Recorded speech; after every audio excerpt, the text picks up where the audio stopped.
Everybody, welcome to the great state of Dystopia. City planning has been solved, and I want to show you how it's done. Shout out to all the people who planned cities in the past. You did great, you tried your best, but don't worry about it. You can essentially take a break. City planners, traffic engineers, civic so-and-sos, whoever does these things, don't worry about it. It's been solved. All the cities of the future will be built the same way, and this is that way. And I want to share that genius with you today. Perfect city, perfect city. What does that even mean? How do we quantify the perfect city? What am I talking about even? Well, I want to say, for starters, that the perfect city has great access. So we're actually going to put a highway right through the middle of it. Because what could possibly give better access than a highway running right through the middle of the city? I think that's a good place to start. Give plenty of space for our cars and trucks and vehicles to get on and off the highway. Speaking of vehicles, there's actually going to be no transit in this city. It's going to be very car-centric. So there's going to be a lot of cars. Everyone's going to have a car. If I could change the law of the game to feature 12-year-olds being allowed to drive, then I would do that, because I think that is the best way to teach them the rules of the road early on. This is serious business I'm talking here. This is how things are going to be. So we're going to have a car-centric city, no transit. The road layout is going to be a bit of a grid plan. And by a bit of a grid plan, I mean it's going to be a mega grid. There's going to be a lot of grid here. And a side effect of that is going to be walkability. But don't let that fool you. I'm not really doing it for walkability. That's just, if I could mitigate the walkability, I would. But unfortunately, that's not a parameter I can really control. So people are going to be walking all over the place. And it's pretty inefficient. Kind of silly, actually. But if I could put them all in cars, I would, and the road network is going to reflect that. We're going to have a nice flat area here, as if the land wasn't flat enough. I just pretended to flatten it, I guess. So we've got our highway. Now we got to get cars off the highway, and I figure a series of interchanges is the best way, maybe 10 or 20 interchanges. Interchanges are known to be loud and aggressive and kind of bad for the people that live near them, but they're really good for cars, and since we're doing a car-centric place, I thought I'd do a series of interchanges.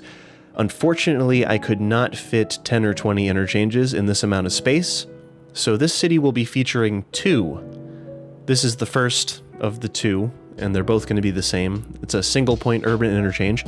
If you want to hear the breakdown on how to build this, I have another video about that, so feel free to watch that one.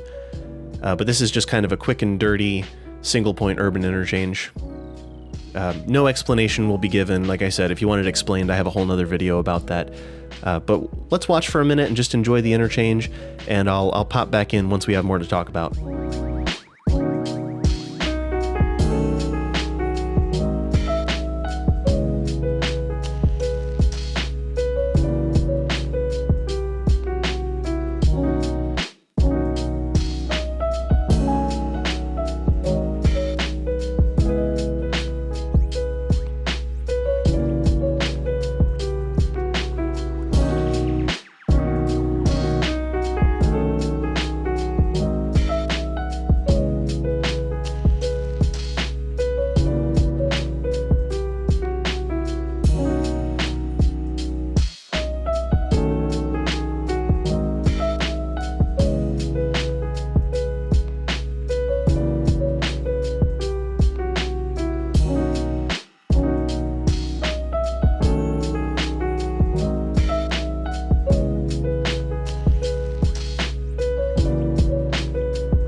first interchange is done. That marks the end of the highway process for now and the beginning of the road layout process.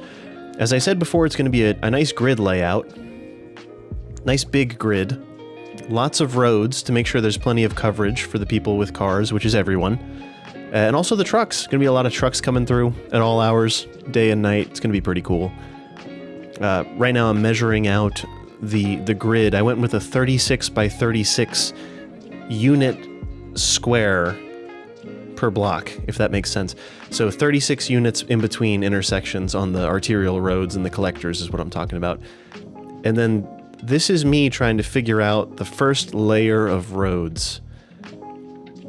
And it starts off real strong. Let me tell you, this is some potent stuff that we're dealing with here. Hope you know what you're in for. This is serious. So we've got this 1x1 little space that's getting left behind for the buildings.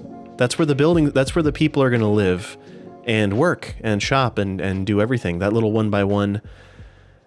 That was the plan. That was the master plan all along. I had to change things a little bit, but I still wish I could do this, and maybe someday I'll try. But the 1x1 city is a brilliant idea, and I'd invite you to try it. I think it's the future. I think it's a way of life. I think it's a thing of beauty. The way that you create the 1x1, the square in the middle, the little space left behind, is by using 3x3 squares of normal-sized 2-lane road. So those are all 3 units each of those little segments.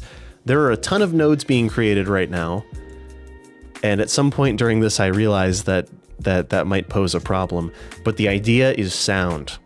Don't worry about it. Don't even think about it, in fact. Don't wonder if it works or not. It totally works. It definitely works. The 3x3 grid. Imagine all of the little 1x1 buildings all stacked up here. It's as I said before, a thing of beauty, and I'd love to see it done completely. But this was the initial idea. And right now I remember I had to do some math to decide where the connections are going to go.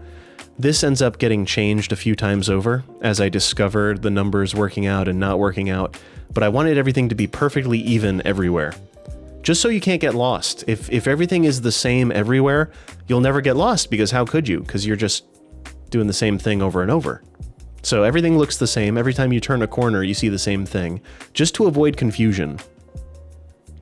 And of course, if you ever get lost, you can just look which way the cars are going, because they're probably going everywhere. There's cars everywhere. It's gonna be fine. Don't worry, it's gonna be great. It's gonna be really good. Another fun fact about this area is that the local roads are right next to the arterial and collector roads. They're right next to it, so you've got a road next to another road for efficiency.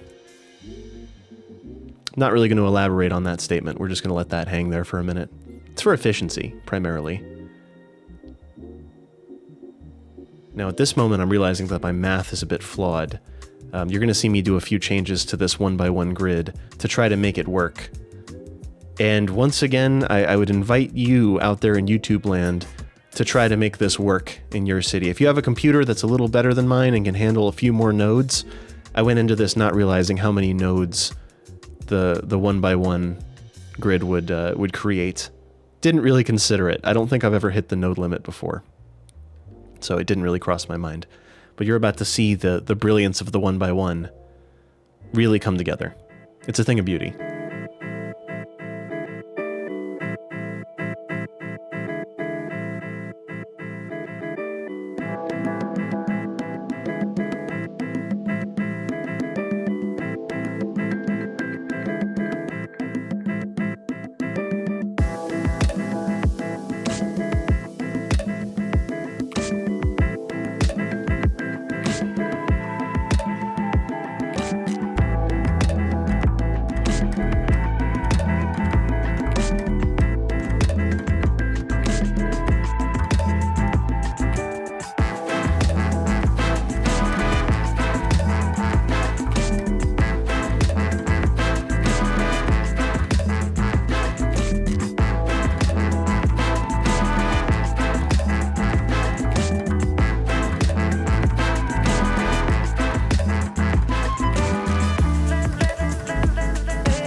this point, I change over and look at the macro a little bit. So instead of the micro, instead of the local roads, I want to identify exactly where the arterials all hit and where the collectors all hit.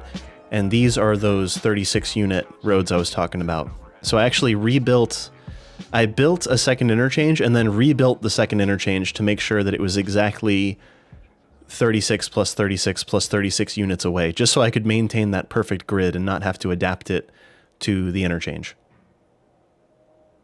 That's once again the theme of the city. Life does not adapt to roads. No, wait. Other way.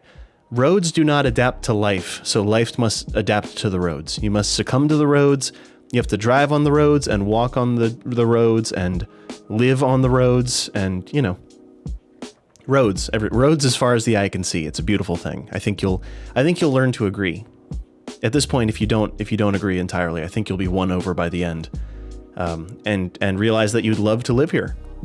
Unquestioningly, there's nothing bad ever happens here. How could bad things happen here? It's too beautiful. Because it's perfect. Why wouldn't you want to live somewhere perfect? It would be ridiculous not to live somewhere perfect. It's the perfect city. It's the perfect city. Why can't you see?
I just wanted to give a quick update. Things are going really, really well in Dystopia. It's definitely not a hellscape at all. It's really good, super efficient, and undeniably perfect. These things are all true, but I realized that my computer is slowing down because I'm putting down so many nodes.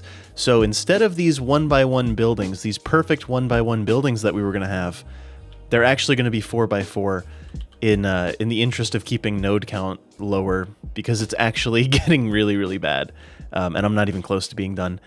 So yeah, you're about to see 4x4 zonings rather than 1x1 zonings. Sorry to disappoint. I'm going to keep going. Wow, this is so much better. It was taking such a long time before. You have no idea. I'm not going to make you sit through the whole thing, but I'm going to show you kind of how I'm iterating this. Check it out.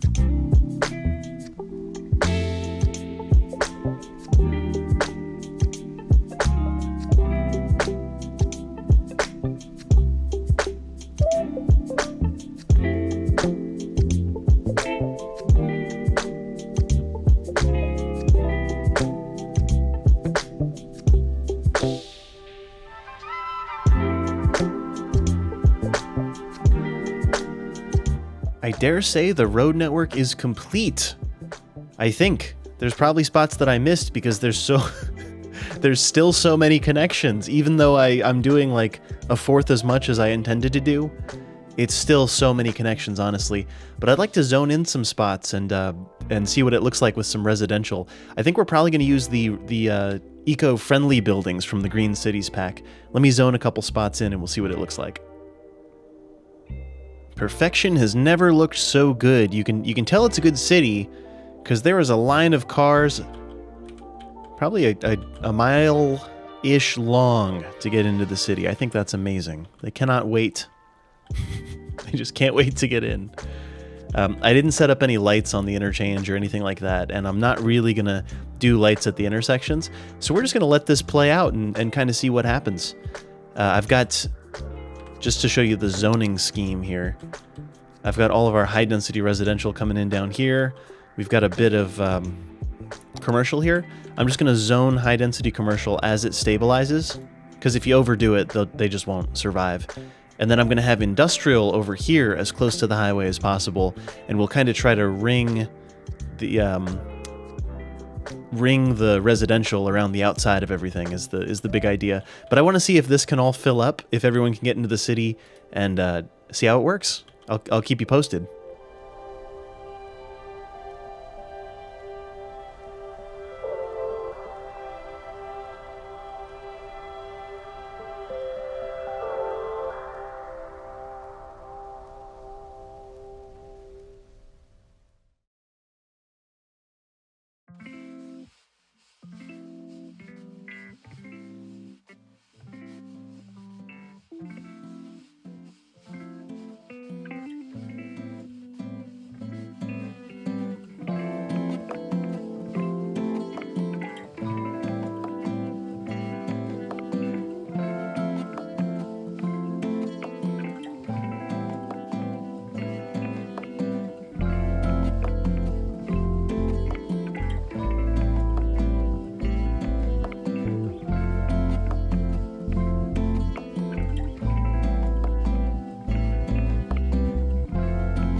It is an absolute thing of beauty. Look at all these perfect 4x4 buildings on these perfect gridded areas.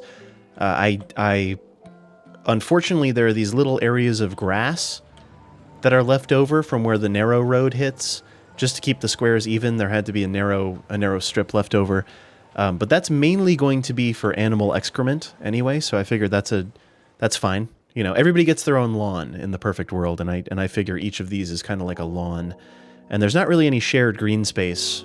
You could go over and play under the interchange if you want, but I wouldn't generally recommend it. I'd just say live near it and just kind of stay at home and hang out near the interchange. So that's pretty cool.